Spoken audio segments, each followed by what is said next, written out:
Halo, selamat siang dok. Perkenalkan, saya Nova dan Basyair, NPM akhir 218. Di sini saya akan melakukan pemeriksaan fisik untuk sistem kardiovaskuler. Dan untuk yang pertama, saya akan melakukan pemeriksaan tekanan vena jugular. Untuk pemeriksaan tekanan vena jugular, jadi pasien pertama-tama diminta untuk tidur. Setelah kita mencuci tangan, baru kita bisa melakukan pemeriksaan pada pasien. Pertama, pasien sudah diminta untuk tidur, ini sekitar 30 derajat, dan diminta untuk nyaman agar otot dari sternocleidomastoid yang berada pada leher pasien itu relaksasi. Lalu, selanjutnya saya akan melakukan inspeksi pada bagian lehernya dengan dibantu dengan menggunakan senter untuk menemukan vena jugularis eksternal pada pasien pada kedua sisinya. Setelah ditemukan, saya akan melakukan pencarian untuk vena jugularis internal pada pasien. Apabila vena jugularis internal pada pasien tidak dapat ditemukan, maka vena jugularis eksternal dapat digunakan. Lalu selanjutnya saya akan melakukan mencari titik osilasi pada internal jugular vein, itu kira-kira setengah dari bagian leher. Lalu setelah saya menemukan titik osilasinya, saya akan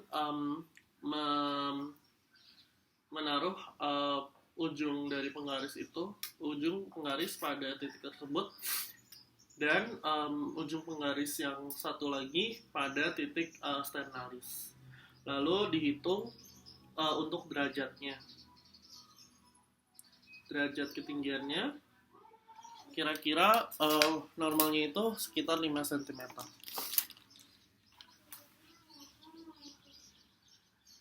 Baik, untuk pemeriksaan selanjutnya adalah pemeriksaan pulsasi karotis, di mana pasien diminta untuk berada dalam keadaan berbaring terlentang dengan sudut 30-45 derajat.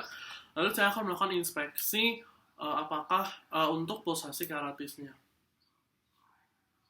Setelah pada inspeksi ditemukan pulsasi karotis, maka saya akan menggunakan jari telunjuk dan jari tengah saya untuk melakukan palpasi. Pada melakukan palpasi ini dilakukan pada sepertiga bagian bawah leher, dan selanjutnya ditekan ke arah posterior. Ditekan sampai dengan kita bisa merasakan adanya pulsasi maksimal dari karotis. Lalu pada saat melakukan palpasi juga kita bisa untuk merasakan apakah terdapat adanya getaran halus atau tidak pada pasien. Baik, saya akan melakukan palpasi.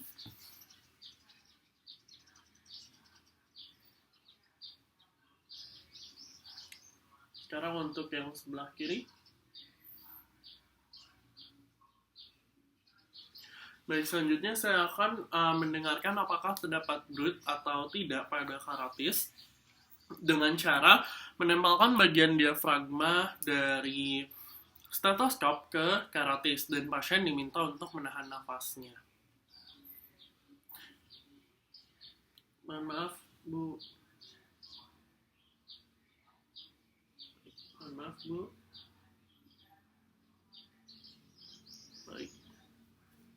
Baik, selanjutnya untuk pemeriksaan arteri brachialis, ini pasien diminta untuk menaruh tangannya di kasur, dan tangan ini berada pada posisi ekstensi, dan telapak tangan itu menghadap ke atas dan rileks. Lalu selanjutnya kita bisa untuk memfleksikan siku pasien ini dengan derajat tertentu untuk mendapatkan relaksasi otot yang optimal. Lalu tangan kita bisa berada di bawah siku pasien dan melakukan palpasi untuk mencari pulsasi dari arteri brachialis, di mana kita bisa menggunakan jari telunjuk dan tengah kita dan melakukan palpasi di bagian medial dari tendon bicep. Baik, selanjutnya adalah pemeriksaan toraks, di mana pemeriksaan toraks yang pertama adalah pemeriksaan titik impuls maksimum.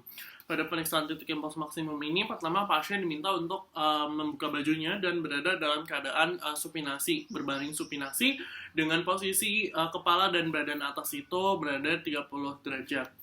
Lalu selanjutnya saya akan melakukan inspeksi terlebih dahulu, di mana pada saat melakukan inspeksi ini saya akan menemukan Lokasi titik impuls maksimum yang biasanya itu berada pada sela iga keempat dan kelima. Setelah melakukan inspeksi, maka dilakukan palpasi dengan cara menggunakan bantalan jari dan menempelkannya pada bagian titik impuls maksimum tersebut. Lalu bisa dilakukan pengecekan apakah terdapat getaran atau tidak dengan cara menekan pangkal tangan pada bagian dada pasien.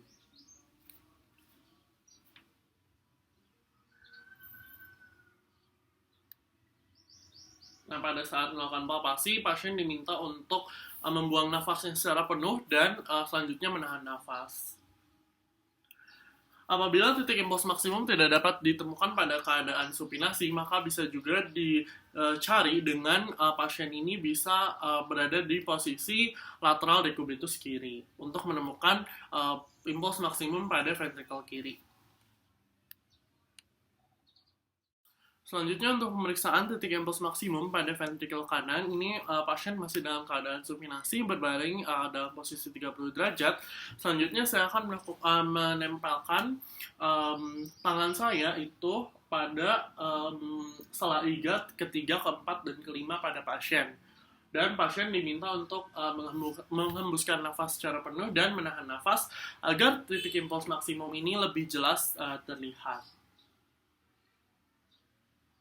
Baik, selanjutnya saya akan melakukan pemeriksaan perkusi, di mana pemeriksaan perkusi ini akan menentukan apakah jantung memiliki ukuran yang normal atau membesar. Terdapat 3 batas pada jantung, yaitu batas kiri, batas kanan, dan juga batas atas atau batas superior. Di mana nantinya untuk menentukan apakah titik tersebut merupakan batas jantung, itu bisa ditandai dengan adanya perubahan suara dari sonor ke peka. Lalu untuk batas jantung kiri, saya akan melakukan perkusi dari arah lateral kiri menuju medial, dan biasanya lokasi batas kiri jantung terdapat pada linea midclavicularis.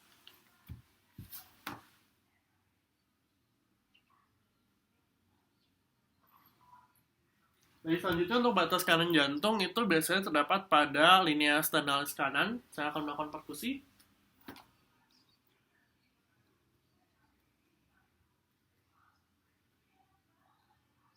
Baik, selanjutnya untuk batas atas jantung itu biasanya terdapat pada sela iga kedua. Baik, selanjutnya saya akan melakukan pemeriksaan bunyi jantung ke-1, kedua, ketiga, dan keempat. Nah, pada pemeriksaan bunyi jantung ini umumnya terdengar pada saat pasien ini berada dalam keadaan terlentang. Dan untuk terdapat 4 titik, yaitu pertama untuk area katup aorta, itu berada di atas iga kedua kanan dan sela iga kedua pada linea parasternalis. Lalu untuk yang kedua, katup pulmoner, ini berada pada sela iga kedua linea parasternalis kiri. Lalu untuk katup mitral, ini yang ketiga, berada di sela iga kelima pada linea midclavicularis kiri. Sedangkan untuk katup tricuspid berada pada sternum, pada perbatasan antara corpus sternum dengan processus xiphoideus. Saya akan melakukan pengecekan menggunakan stetoskop.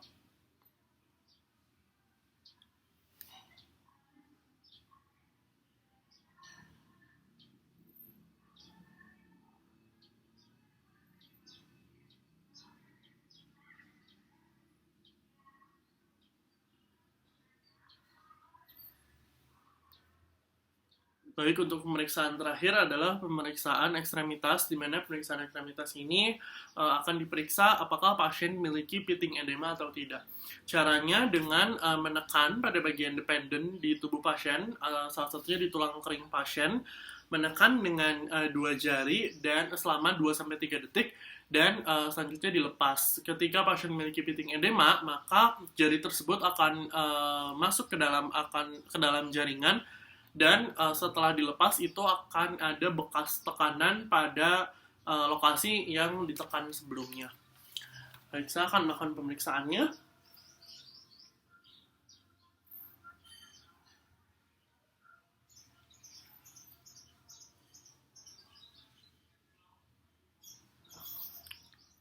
Baik dok, mungkin sekian untuk video pemeriksaan fisik untuk sistem kardiovaskuler dari saya. Terima kasih atas perhatiannya.